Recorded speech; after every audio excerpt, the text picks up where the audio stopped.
السلام علیکم ورحمۃ اللہ وبرکاتہ۔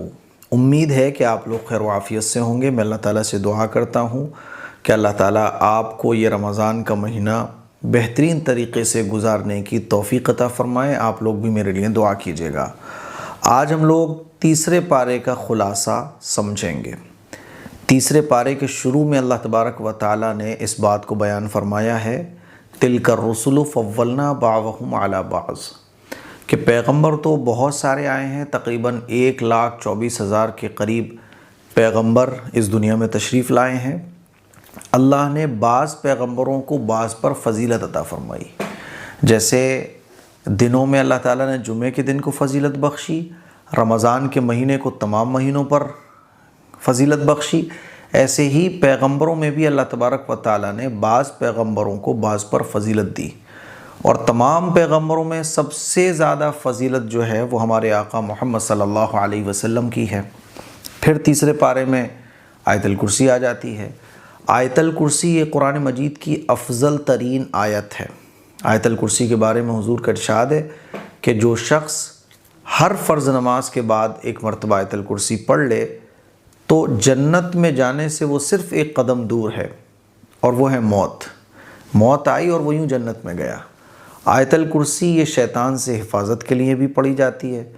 جو شخص رات کو آیت الکرسی پڑھ لے تو ایک فرشتہ اس کی حفاظت میں لگ جاتا ہے۔ تو آیت الکرسی کی بہت فضیلت ہے۔ آیت الکرسی کے بعد ایک آیت آتی ہے لا اکراہ فی الدین۔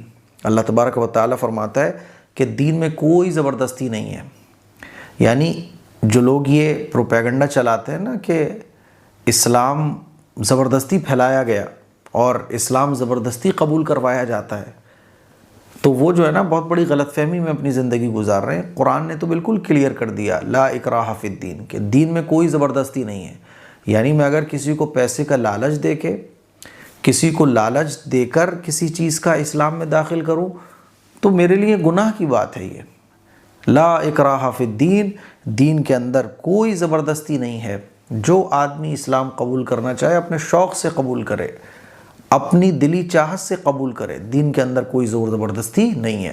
اسی لیے یہ جو پروپیگنڈا چلایا جاتا ہے کہ مسلمان جو ہے نا وہ لالچ دے کے اور زبردستی اسلامی حکومتوں میں جو ہے نا کسی کو زبردستی مسلمان بنا دیا جاتا ہے، یہ سب غلط باتیں ہیں۔ قرآن نے کلیئر کر دیا۔ آگے اللہ تبارک و تعالیٰ نے تیسرے پارے کے آگے کے صفحات میں مال خرچ کرنے کی اہمیت کو بیان فرمایا، اور یہ بھی بیان فرمایا کہ جو لوگ اللہ کی راہ میں مال خرچ کرتے ہیں تو ان کا جو مال ہے وہ بڑھتا ہے۔ بعض دفعہ دنیا میں بڑھتا ہوا دکھ جاتا ہے، کتنے ایسے دیکھے ہوں گے آپ نے جو اللہ کی راہ میں خوب خرچ کرتے ہیں، ان کا مال کم نہیں ہوتا۔ اور بعض دفعہ کیا ہوتا ہے کہ مال کا بڑھنا ایسے ہوتا ہے کہ اللہ تبارک و تعالیٰ کوئی مصیبت ٹال دیتا ہے کہ اگر وہ مصیبت آتی تو جتنا اس نے خرچ کیا ہے اس سے کہیں زیادہ اٹھ جاتا، بیماری میں، کوئی آفت اور مصیبت میں، نقصان میں، لیکن اس مصیبت کو اللہ تعالیٰ نے خرچ کرنے کی وجہ سے دور فرما دیا۔ بعض دفعہ خرچ کرنے پر اللہ تبارک و تعالیٰ آخرت کے لیے اجر محفوظ کر لیتا ہے۔ تو اللہ تبارک و تعالیٰ نے خرچ کرنے کی فضیلت بیان فرمائی، مثل الذین ينفقون اموالهم فی سبیل اللہ، کہ وہ لوگ جو اللہ کی راہ میں خرچ کرتے ہیں ان کے خرچ کرنے کی مثال ایسے ہے جیسے ایک ٹیلے پر کوئی پیڑ، کوئی درخت، کوئی پودا لگا ہو اور بارش برسے تو وہ پودا ہرا ہو جاتا ہے نا۔ اور خرچ کرنا بھی سب سے پہلے اپنے عزیز و اقارب پر خرچ کیا جائے، یعنی رشتہ داروں پر، اس کے بعد پھر دوسرے لوگوں پر خرچ کیا جائے۔ خرچ کرنا بھی اللہ کی رضا کے لیے ہو۔ اللہ فرماتا ہے کہ یہ خرچ کرنا احسان جتلانے کے لیے نہ ہو کہ آپ کسی کو کوئی مدد کرو، اس کے بعد آپ احسان جتلاؤ، اس کے بعد آپ اسے تکلیف پہنچاؤ، آپ اس کو طعنہ دو، تو ایسا نہیں ہونا چاہیے۔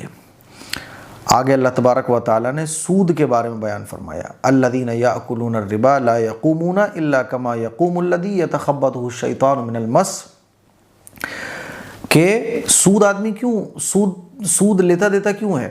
مال کے لالچ میں۔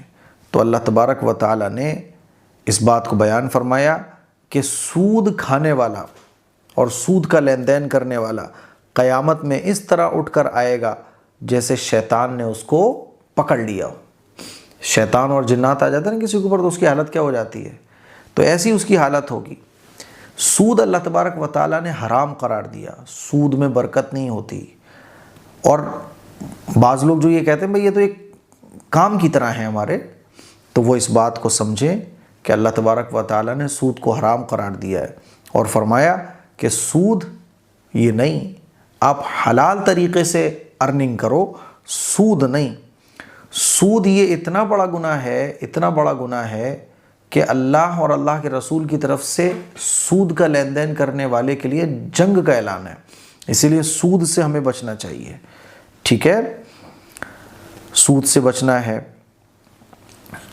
سورہ بقرہ مکمل ہونے جا رہی ہے، تو اللہ تبارک و تعالیٰ بیان فرما رہا ہے کہ اگر آپ نے کسی کو قرض دیا ہے اور جس کو قرض دیا وہ بیچارہ قرض نہیں چکا پا رہا ہے تو اس کو مہلت دو، ڈھیل دو، اور اللہ نے اگر آپ کو نوازا ہے تو آپ معاف کر دو اس کا قرضہ، ہے نا۔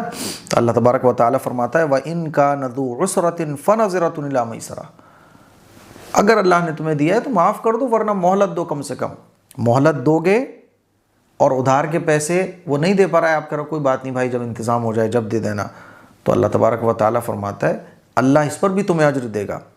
اور جب کوئی لین دین کرو تو لکھ لو، آپس میں لکھ لو تاکہ کوئی بھول چوک نہ ہو۔ اسی طرح سے جنتی لوگوں کی صفات کو بیان کیا گیا، سورہ آل عمران شروع ہو گئی۔ سورہ آل عمران کو آل عمران اس لیے کہا جاتا ہے کیونکہ حضرت عمران علیہ السلام کا واقعہ، حضرت مریم علیہ السلام جو حضرت عمران علیہ السلام کی بیٹی ہیں، ان کا واقعہ ہے اس کے اندر، اسی لیے اس سورت کا نام سورہ آل عمران ہے۔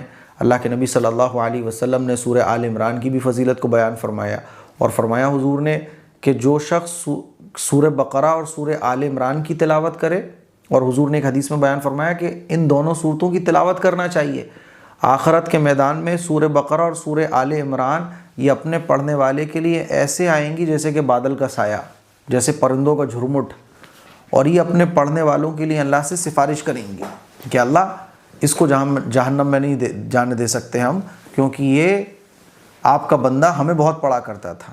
اسی لیے حضور نے فرمایا سورہ بقرہ اور سورہ آل عمران پڑھو۔ بعض صحابہ اکرام ایک ایک رکعت میں سورہ بقرہ، ایک رکعت میں سورہ آل عمران ایسے پڑھا کرتے تھے۔ تو سورہ آل عمران میں شروع ہوئی، اور سورہ آل عمران میں اللہ تبارک و تعالیٰ نے جنتی لوگوں کی صفات بیان فرمائی۔ جنتی لوگوں کی صفات کیا ہے؟ الصابرین والصادقین والقانتین، کہ وہ لوگ جو صبر کرنے والے ہیں، سچائی کے دلدادہ ہیں، عبادت کے شوقین ہیں، اللہ کے لیے خوب مال خرچ کرنے والے ہیں، اور سحری کے وقت یعنی تہجد کے وقت اللہ سے توبہ اور استغفار کرنے والے ہوتے ہیں۔ یہ اللہ تبارک و تعالیٰ نے جنتی لوگوں کی صفات بیان فرمائی۔ اسی طرح سے آگے اللہ تبارک و تعالیٰ نے یہ بھی بیان فرمایا قل اللہم مالک الملک، کہ اللہ ہی بادشاہ ہے، اللہ ہی طاقت والا ہے، اللہ ہی قدرت والا ہے۔ وَتُعِزُّ مَن تَشَاءُ وَتُذِلُّ مَن تَشَاءُ بِيَدِكَ الْخَيْرُ، تم یہ سمجھ رہے ہو کہ عزت یہاں ملے گی، عزت وہاں ملے گی، عزتوں کا مالک اللہ ہے، وہ جس کو چاہتا ہے بادشاہ بنا دیتا ہے، جس کو چاہتا ہے فقیر بنا دیتا ہے۔ عزت دینے والی ذات اللہ کی، ذلت ذلیل کرنے والی ذات اللہ کی۔ اِنَّكَ عَلَى كُلِّ شَيْءٍ قدیر، اللہ ہر چیز پر قادر ہے۔ اللہ کا محبوب بننے کا آسان راستہ بھی اللہ تبارک و تعالیٰ نے تیسرے پارے میں بتا دیا۔ قُلْ إِن كُنتُمْ تُحِبُّونَ اللَّهَ فَاتَّبِعُونِي يُحْبِبْكُمُ اللَّهُ وَيَغْفِرْ لَكُمْ ذُنُوبَكُمْ۔ اللہ تبارک و تعالیٰ فرماتا ہے کہ اے نبی آپ ان لوگوں سے کہہ دیجئے، کیا کہہ دیجئے؟ کہ اگر تم صحیح معنوں میں اللہ تعالیٰ سے حقیقی محبت کرتے ہو تو پھر میری یعنی نبی کی اتباع کرو۔ اگر تم یہ چاہتے ہو کہ تم اللہ سے محبت کرو تو مجھ سے میری اتباع کرو۔ پیغمبر کی اتباع کیے بغیر اللہ کی محبت نصیب نہیں ہو سکتی، اور جب تم پیغمبر کی اتباع کرو گے تو پھر حقیقی معنی میں تم اللہ سے محبت کرو گے، اور تو پھر کیا ہوگا؟ پھر اللہ تم سے محبت کرے گا۔ یعنی پیغمبر کی اتباع میں اللہ کی محبت ہے، اور پھر اللہ ان بندوں سے محبت کرنے لگے گا جو پیغمبر کی اتباع کرتے ہیں۔ اور اللہ کیا فرماتا ہے؟ اللہ تعالیٰ خود تم سے محبت فرمائے گا اور تمہاری غلطیوں کو معاف کر دے گا، وہ بہت معاف کرنے والا اور رحم کرنے والا ہے۔ تو پتہ یہ چلا کہ اللہ کے نبی صلی اللہ علیہ وسلم کو فالو کرنے سے ہی اللہ ہمیں مل سکتا ہے۔ تو سنتوں کے مطابق ہم اپنی زندگی گزارنے کی کوشش کریں۔ اب سورہ آل عمران، عمران علیہ السلام کے گھر والے، عمران علیہ السلام کا واقعہ آ جاتا ہے۔ حضرت عمران علیہ السلام کا مختصر واقعہ یہ ہے کہ حضرت عمران علیہ السلام کی جو بیوی تھیں ان کے اولاد نہیں تھی، انہوں نے نظر مانی کہ اللہ مجھے کوئی لڑکا ہوگا تو میں بیت المقدس کی خدمت کے لیے اس کو وقف کر دوں گی۔ اب ہو گئی حضرت مریم، بیٹی ہو گئی، تو انہوں نے مریم نام رکھا۔ اب وہ پریشان ہو گئی کہ اپنی نظر کیسے پوری کروں۔ بہرحال انہوں نے سوچا کہ بیت المقدس کی خدمت کے لیے میں اپنی بیٹی کو ہی پھر رکھ دوں گی۔ حضرت مریم علیہ السلام کی ذمہ داری کون اٹھائے؟ تو اس کے لیے جو ہے نا قرآن اندازی ہوئی، تو حضرت زکریا علیہ السلام کا نام آیا، کیونکہ پہلے زمانے میں بچوں کو تربیت، جیسے اسکول ہوتے ہیں نا، مدرسے ہوتے ہیں، اسکول ہوتے ہیں، پہلے زمانے میں ذمہ داری میں دے دیا جاتا تھا کہ بھئی آپ ان کی تربیت کریں۔ حضرت زکریا علیہ السلام حضرت مریم کے خالو ہیں، تو حضرت زکریا علیہ السلام کی کفالت میں یہ چلی گئیں حضرت مریم بیت المقدس کے ایک حجرے میں رہا کرتی تھیں، وہیں اللہ کی عبادت اور وہیں ان کی تربیت ہوتی تھی۔ حضرت زکریا علیہ السلام بہت بوڑھے تھے اور ان کے بھی کوئی اولاد نہیں تھی۔ حضرت مریم سمجھدار ہو گئیں، تو حضرت زکریا دیکھا کرتے تھے کہ حضرت مریم کے کمرے میں فروٹس ہیں، طرح طرح کے پھل ہیں، تو پوچھتے تھے کہ یہ پھل کہاں سے آئے ہیں؟ تو حضرت مریم بتاتی تھی کہ یہ اللہ کی طرف سے آتے ہیں، اللہ جس کو چاہے بے حساب رزق دیتا ہے۔ تو حضرت زکریا علیہ السلام نے اس موقع پر دعا کی اللہ سے کہ اللہ مجھے بھی اولاد دے دے، کیونکہ حضرت زکریا کی بھی اولاد نہیں تھی اور وہ بوڑھے ہو چکے تھے۔ تو اللہ تعالیٰ نے حضرت زکریا کو حضرت یحییٰ علیہ السلام عطا فرمائے، ہے نا۔ پھر پورا واقعہ ہے کہ حضرت مریم بڑی ہو گئیں، فرشتے کے ذریعے خوشخبری سنائی گئی کہ اللہ نے تمہیں جو ہے نا اپنے لیے چنا ہے اور تم کو عورتوں میں فضیلت بخشی ہے، اور اب ایک کلمہ کن کے ذریعے ہے نا تمہارے سے ایک پیغمبر پیدا ہوں گے جن کا نام عیسیٰ ہوگا۔ تو حضرت مریم حیران ہو گئیں کہ مجھے تو کسی مرد نے چھوا نہیں ہے، میری تو شادی بھی نہیں ہوئی، کیسے پیدا ہوگا؟ تو حضرت جبرائیل علیہ السلام نے بتایا، فرشتے نے بتایا کہ ایسے ہوگا، اور وہ پیغمبر ہوں گے، ان کا نام عیسیٰ ہوگا، اور وہ اللہ کی وحی ان کے اوپر نازل ہوگی، اور تمہیں اللہ تعالیٰ نے عورتوں میں مقدس بنایا ہے۔ پورا واقعہ ہی ہے، ٹھیک ہے؟ تو یہ پورا واقعہ بھی بیان کیا گیا ہے۔ اسی طرح سے اہل کتاب کو دعوت بھی دی گئی ہے۔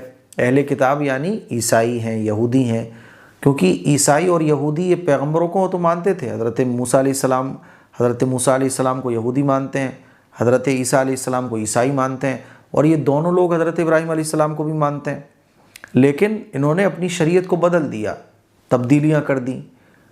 تو اللہ کے نبی صلی اللہ علیہ وسلم کو یہ نہیں فالو کرتے تھے، تو اللہ تبارک و تعالیٰ نے ایک تو حضرت عیسیٰ علیہ السلام کے بارے میں کلیئر کٹ بات بیان فرمائی کہ عیسیٰ جو ہے نا وہ اللہ کے بندے تھے، پیغمبر تھے، اور حضرت مریم سے وہ پیدا ہوئے تھے۔ کیسے پیدا ہوئے تھے پورا واقعہ بیان ہو گیا۔ پھر اللہ تبارک و تعالیٰ نے اس بات کو بیان فرمایا کہ چلو ٹھیک ہے، تم نہیں مانتے لیکن کم از کم شرک تو نہ کرو۔ قُلْ يَا أَهْلَ الْكِتَابِ تَعَالَوْا إِلَىٰ كَلِمَةٍ سَوَاءٍ بَيْنَنَا وَبَيْنَكُمْ، کہ آؤ اس بات کی طرف جو ہمارے اور تمہارے درمیان برابر ہے۔ اور وہ بات کیا تھی کہ چلو تم یہودیوں سے کہا جا رہا ہے کہ تم پیغمبر کی بات کرتے ہو، تو پیغمبر تو شرک نہیں کرتے تھے۔ عیسائیوں سے کہا جا رہا ہے کہ عیسیٰ علیہ السلام نے تو کبھی نہیں کہا کہ میں اللہ کا بیٹا ہوں، تو آؤ اور شرک کو چھوڑو، ایک اللہ کی طرف آؤ۔ آگے جب ہم چلتے ہیں تو سورہ آل عمران چل رہی ہے، تیسرا پارہ مکمل ہونے والا ہے۔ اللہ تبارک و تعالیٰ تیسرے پارے کے اختتام پر اس بات کو بیان فرما رہا ہے، افغیر دین اللہ یبغون ولہ اسلم من فی السماوات والارض۔ اللہ تبارک و تعالیٰ اس بات کو بیان فرما رہا ہے کہ یہ لوگ یعنی کفار اور مشرکین اب اللہ کے اس دین کے علاوہ کسی اور دین کی تلاش میں ہیں۔ افغیر دین اللہ یبغون، کہ یہ لوگ اللہ کے دین کے علاوہ کسی اور دین کی تلاش میں ہیں۔ اس بات کو اللہ تبارک و تعالیٰ بیان فرما رہا ہے، حالانکہ زمین اور آسمان کی تمام مخلوقات سب کے سب اللہ کے سامنے سر تسلیم خم کیے ہوئے ہیں۔ تو اور یہ بھی اللہ تبارک و تعالیٰ نے اس بات کو بھی بیان فرمایا کہ دین اسلام ہی اللہ کے یہاں قابل قبول ہے۔ جو دین اسلام کو قبول کرے گا، جو دین اسلام کو مانے گا، جو اللہ اور اللہ کے رسول کے طریقے کو فالو کرے گا، وہی کامیاب ہے۔ تو کیا یہ کفار اور مشرکین اللہ کے دین کے علاوہ دوسرے دین کو صحیح سمجھ رہے ہیں، دوسرے دین کو ترجیح دے رہے ہیں؟ تو نہیں ہو سکتا۔ آپ کہہ دیجئے کہ ہم اللہ پر ایمان لائے اور جو کتاب نازل کی گئی اس پر ایمان لائے اور ان تمام ہدایت کی باتوں پر ایمان لائے جو حضرت ابراہیم، حضرت اسحاق اور تمام پیغمبروں پر نازل ہوئیں، ان کی اولاد بنی اسرائیل کے انبیاء، جتنے بھی بنی اسرائیل میں پیغمبر آئے ہم سب کی باتوں پر ایمان لائے، حضرت عیسیٰ، حضرت موسیٰ اور دیگر پیغمبر علیہ الصلوۃ والسلام پر جو باتیں اتاری گئیں، جو کتابیں اور جو صحیفے نازل کیے گئے، ہم سب پر ایمان لائے۔ کیونکہ مسلمان کس کو کہتے ہیں؟ جو پیغمبروں پر ایمان رکھتے ہیں۔ ہم تو حضرت عیسیٰ علیہ السلام کو بھی مانتے ہیں، موسیٰ علیہ السلام کو بھی مانتے ہیں۔ یہودی کہتے ہیں کہ نہیں صاحب ہم تو نہیں مانیں گے، عیسائی کہتے ہیں کہ نہیں ہم تو نہیں مانیں گے۔ تو اسلام کی یہ خاصیت ہے کہ اسلام یہودیوں کے پیغمبروں کو رد نہیں کرتا، اسلام عیسائیوں کے پیغمبروں کو رد نہیں کرتا۔ اسلام تو یہ کہتا ہے پیغمبروں کی جو تعلیم ہے وہ یہ تھی، تم نے گڑبڑ کر دیا ہے۔ تو اللہ نے اس بات کو بھی کلیئر کر دیا کہ دین اسلام ہی برحق ہے، اور ایک مسلمان تمام پیغمبروں پر ایمان رکھتا ہے، تمام آسمانی کتابوں پر ایمان رکھتا ہے۔ ہمارے لیے تمام پیغمبر قابل احترام ہیں اور ان سب پر ایمان رکھنا لازم ہے۔ ہم تو اسی ایک اللہ کے فرمانبردار ہیں، اور اب جو بھی شخص نبی کریم صلی اللہ علیہ وسلم کے دین کے علاوہ کوئی اور دین یا مذہب لے کر آئے گا تو وہ دین ہرگز اس کی طرف سے قبول نہیں کیا جائے گا، اور آخرت میں وہ ان لوگوں میں شامل ہوگا جو نقصان اٹھانے والے ہیں۔ تیسرے پارے کا یہ خلاصہ تھا جو میں نے آپ لوگوں کے سامنے رکھا۔ مجھے امید ہے کہ آپ کو اچھے طریقے سے سمجھ آ گیا ہوگا۔ اس کلپ کو شیئر کریں۔ السلام علیکم ورحمۃ اللہ وبرکاتہ۔